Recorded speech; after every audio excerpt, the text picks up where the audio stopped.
ever been out in the deep woods or on a long trail ride and you find your ATV battery dead and you have no jumper cables, no spare battery, miles from any kind of help? Well, I'm going to show you a simple hack with a power tool, cordless battery, and some wires to help you from being stranded. And the good thing is, this can apply to more than just an ATV. As you can see, this battery is completely dead. The starter's just clicking. What I'm going to show you is I'm going to simply take, this is a cordless power tool battery. This happens to be a generic aftermarket DeWalt compatible battery that I have laying around. It's a 20 volt. And I've got some simple wires. You can use pretty much any kind of wire, preferably a little bit, a heavier gauge that you can get would be the best thing. These happen to be to, I believe, an old solar panel that I had. And they've already got these little rings on the end of it that'll make it easier for doing what I'm going to do. And for this demonstration, it helps out that they're color coded. On your battery packs, you're going to find you have the little slip notches where it slips into the tool, and these ones in the middle, they're for like telling it the brain of the tool that it's getting low or stuff like that. The battery's getting low. However, on the outer side edges here, just look and you can find one side will say like a negative and the other side will say positive.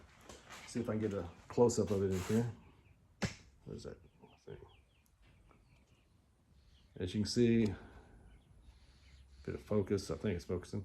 That side's negative, that side's positive. So what I'm going to do with my negative side, kind of down here low, I'm going to take this side and I'm going to slip it into contacts on the negative side. And on the positive side, I'm going to slip it into the positive side. And I've got a good little connection there. And oh, that's not good. Well, we don't want to be doing that.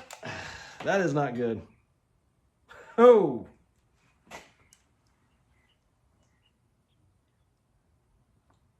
Make sure your stuff is not touching. They got wrapped around and stuck together here. Pretty much almost welded themselves together. And that is the bad part of doing something like this. Or if I smoke my battery. Okay, we'll start all over. We'll take this and clip it up here, and we will keep it away from the battery. All right, so we take the negative side. My battery's kind of hot here. And we'll put it on the negative side. And on the positive side, we'll put it on the positive side. And sticking with how you're supposed to stick up, starting batteries. Here's my battery down here. Here's my positive side. I'm going to hook up to the positive side. And the negative side, I'm going to hook up to the negative side. And I'm going to lay it there. And we should start. Well, unless I fried my battery. Not good.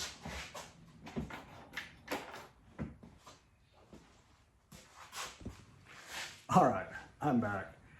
I went and got another battery just in case that one was totally shorted out. We're going to see later. But that's a point learned. Safety. Keep the wires away from each other. You're going to have a welding machine instead of a jumper cables here. So same thing. Negative wire on the negative side, positive wire on the positive side, and we'll go on and hook up positive first on the positive side, and we'll hit the negative side up here. See if we can get to start this now.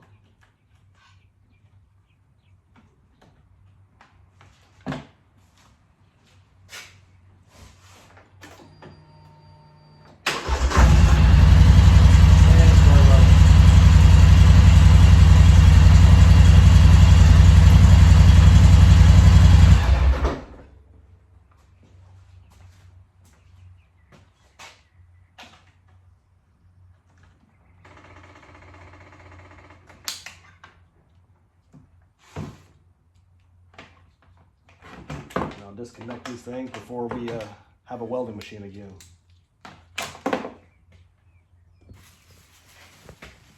And one of the good things about this hack is it's very portable. I can take this battery and any bag or whatever I've got, put it in there, take the wires, stick it in the bag with it, and then I can just throw it in a backpack, or in this case I can just put it in my rack or hang on the handlebars and take off with it. And that way I can start when I get ready to shut down out in the woods and bring it back with me until I get that battery that's on order in. If you found this video helpful on what to do, or in this case also what not to do, please like or subscribe. And if you got any comments, questions, concerns, please make them below. And as always, thanks for watching. Right, Ace?